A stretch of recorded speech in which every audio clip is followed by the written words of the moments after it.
Hello दोस्तों कई लोगों को ये समस्या रहती है कि उनको आवश्यकता से अधिक लगातार बलगम बनता है और वे इस समस्या से काफ़ी ज़्यादा परेशान भी होते हैं। और वे ये जानना चाहते हैं कि आखिर शरीर में इतना ढेर सारा बलगम आखिर क्यों बन रहा है, बलगम का बनना कितना सही कितना गलत है दोस्तों, और ये किन किन बीमारियों के होने का संकेत होता है। जी हाँ दोस्तों, इसके कलर को देखकर हम पहचान कर सकते हैं कि आपको कौन सी बीमारी हुई है। तो आज इस वीडियो में हम जानेंगे ऐसी चीज़ों के बारे में जो कि शरीर में बलगम की मात्रा को बढ़ा देती हैं। तो यदि आपको ज़्यादा बलगम बनने की समस्या है तो आप उन चीज़ों को अवॉइड कर सकते हैं, जिससे कि आपकी समस्या कुछ हद तक निजात आप पा सकते हैं।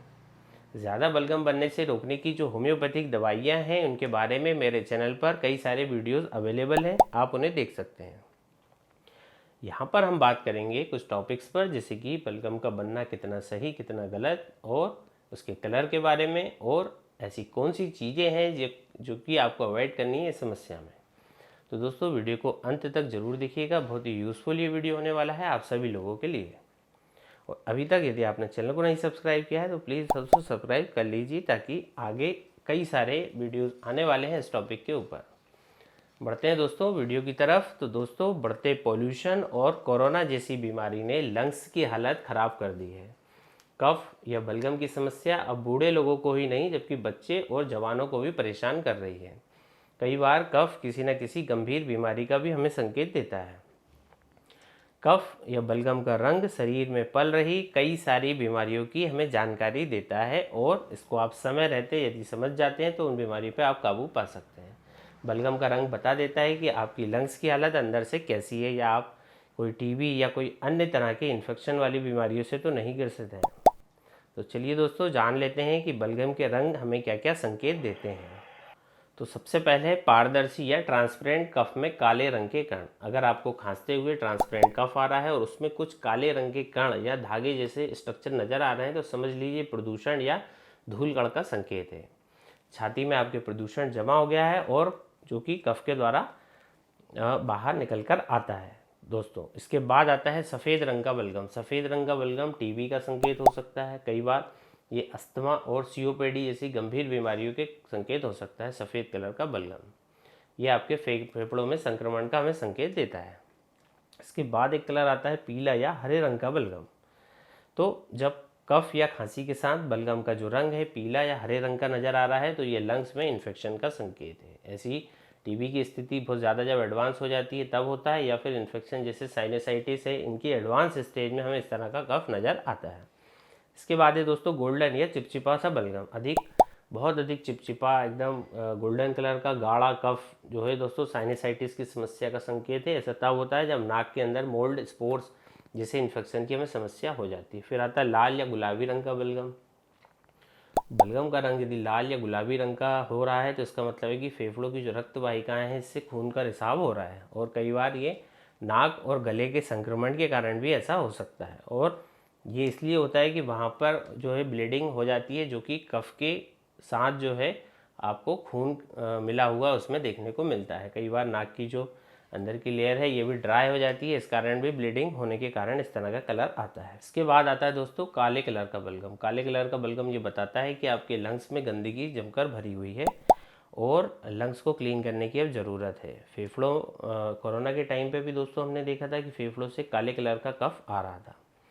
फिर है दोस्तों सिगरेट आदि, जो लोग सिगरेट पीते हैं उनके फेफड़े जब बहुत ज़्यादा एडवांस ख़राब हो जाते हैं तो उसमें भी कफ का कलर जो है वो काले कलर का हो जाता है। ऐसी कंडीशन में आपको बिना अपना समय गवाए डॉक्टर को दिखाना चाहिए। तो आखिर दोस्तों सवाल आता है कि बलगम कहाँ और कैसे बनता है। दोस्तों हमारे शरीर में जो एयर पाइप होता है इसमें ये हमारे दोनों लंग्स से जुड़ा हुआ रहता है। आगे जाकर ये राइट ब्रोंकस और लेफ्ट ब्रोंकस में ये डिवाइड होता है। ब्रोंकस भी आगे जाकर कई सारे भागों में फिर डिवाइड होने लगते हैं, और इन ब्रोंकस के जरिए हवा जो है वो अंदर और बाहर होती है। तो वही अस्थमा के मरीजों में ये जो ब्रोंकस है इसकी वॉल जो है वो मोटी होने लगती है, और इनके अंदर ग्लोबेट सेल जो है इनकी मात्रा बढ़ने लगती है।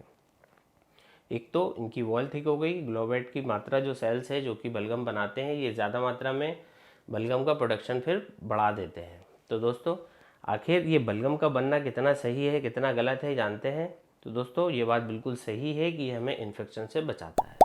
कुल मिलाकर बलगम हमारे शरीर के अंदर एक डिफेंस मैकेनिज्म की तरह काम करता है, जो कि हमें कई तरह समस्याओं से बचाने कार्य करता है।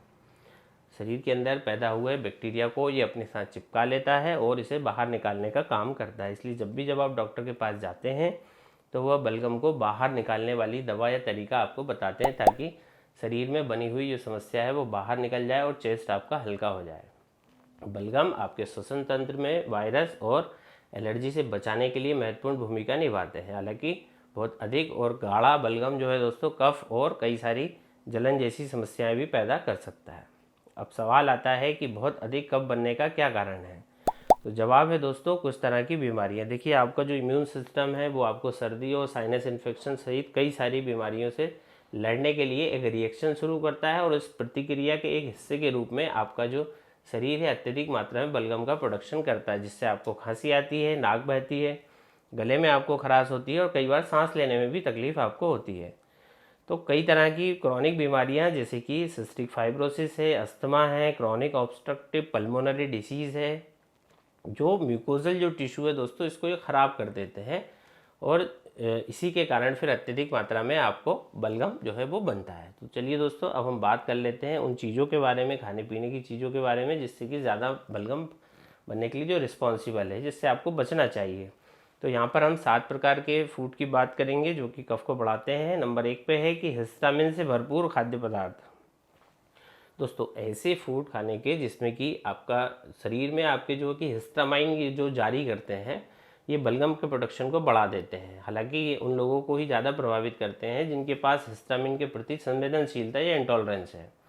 हिस्टामिन से जो भरपूर खाद्य पदार्थ हैं उनमें हम शामिल करते हैं कुछ मछलियों को, जैसे कि ट्यूना है, पाइक है, मैकेरल है। इसके बाद है नॉनवेज, किसी भी फॉर्म में ये हिस्टामिन के सोर्स होते हैं, ये हिस्टामिन को बढ़ाते हैं। इसके बाद आते हैं डेयरी प्रोडक्ट, जैसे कि दूध, दही, पनीर, मक्खन, क्रीम। ये सब चीज़ें भी आपके म्यूकस के प्रोडक्शन को बढ़ाती हैं। अगली कैटेगरी है जिसमें है फर्मेंटेटेड प्रोडक्ट, जैसे कि शराब है, दही है, चॉकलेट है, सिट्रस फूड है, जैसे कि पालक है, टमाटर है, खट्टे फ्रूट्स हैं, अंगूर हैं, केले हैं, स्ट्रॉबेरीज़ हैं। तो सिट्रस फूड भी आपकी म्यूकस के प्रोडक्शन को बढ़ाते हैं, इन्हें अवॉइड करना चाहिए। इसके बाद आते हैं दोस्तों प्रोसेस्ड फूड। ये फूड आपकी आंतों के साथ लगातार खिलवाड़ करते जा रहे हैं और ख़तरनाक सूजन संबंधित प्रतिक्रियाएं और आंतों की वैसी बीमारियां दोस्तों हमें पैदा करके देते हैं।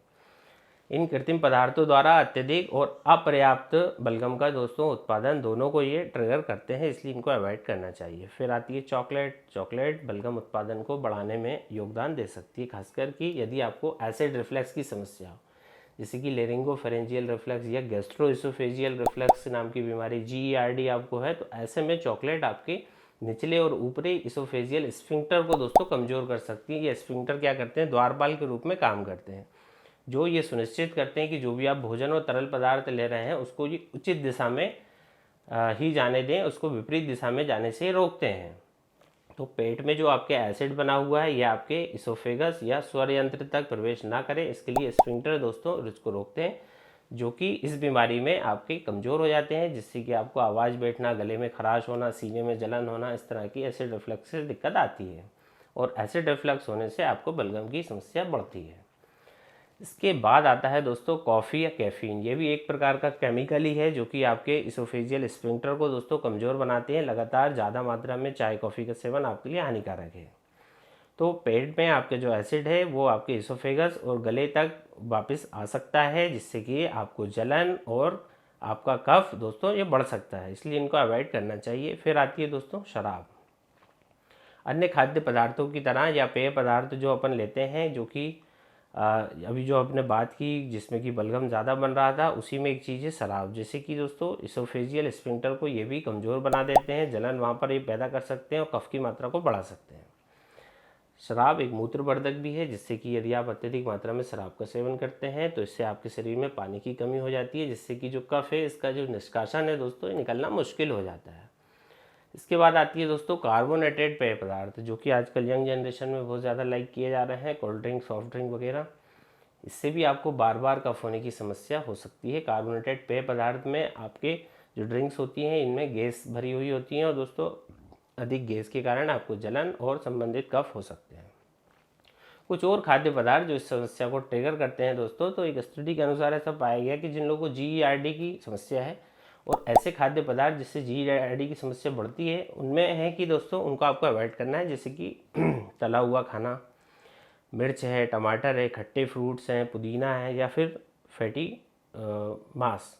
दोस्तों इन तरह की चीज़ों को आपको कम क्वांटिटी में या तो सेवन करना है, या आप चाहें तो इनको अवॉइड कर सकते हैं। आज का जो हमारा आखिरी कारण है जो इस समस्या के लिए जिम्मेदार होता है दोस्तों लगातार, वह है एलर्जी। एलर्जी के परिणाम स्वरूप आपको अत्यधिक मात्रा में बलगम का उत्पादन हो सकता है, जिससे रक्त जमाव या फिर सांस लेने में आपको तकलीफ हो सकती है। साथ में त्वचा पर चकत्ते, सूजन और चक्कर आने की समस्याएं भी देखी जाती है एलर्जी के कारण। जिनसे जब ज़्यादा एलर्जी होती है उसमें अंडे, दूध, सोया, मछली, गेहूं, मूंगफली और कई तरह के नट्स होते हैं दोस्तों। और भले ही आपको इनसे एलर्जी ना हो, लेकिन ऐसा पाया गया है कि इन खाद्य पदार्थों को खाने से कुछ लोग बलगम को अत्यधिक फील करते हैं कि उनको म्यूकस प्रोडक्शन बढ़ गया है। इनको आप अवॉइड कर सकते हैं। इसके बाद है दोस्तों पॉल्यूशन। तो प्रदूषण के संपर्क में आने से भी आपका जो शरीर है पॉल्यूशन से बचने के लिए अत्यधिक मात्रा में बलगम का प्रोडक्शन करता है। तो पॉल्यूशन भी एक बहुत बड़ा कारण इसके लिए जिम्मेदार है, इससे आपको बचना है। दोस्तों आपको ये जानकारी कैसी लगी? आशा करता हूँ आपको वीडियो जरूर से पसंद आया होगा, आपके लिए लाभकारी साबित होगा। यदि आप चाहते हैं किसी बीमारी के लिए आप हमसे सीधे ऑनलाइन परामर्श लेना चाहते हैं, allergy, asthma, bronchitis, post nasal drip, sinusitis, तो आप हमसे सीधे जुड़ सकते हैं। हमारी एक मिनिमम कंसल्टिंग फ़ीस है, आप उसे पेड करके आप हमसे सीधे व्हाट्सएप के माध्यम से कंसल्टेशन प्राप्त कर सकते हैं। दोस्तों चैनल को प्लीज़ सब्सक्राइब कर लीजिए, और आगे कई सारे वीडियोस आने वाले हैं इस टॉपिक के ऊपर। और आपकी कोई समस्या है जो कि आप हमसे पूछना चाहते हैं, आप नीचे कमेंट्स बॉक्स में कमेंट्स भी कर सकते हैं। दोस्तों मिलते हैं जल्दी ही नेक्स्ट वीडियो में, तब तक के लिए मुझे आज्ञा दीजिए। मैं डॉक्टर पाटीदार, धन्यवाद।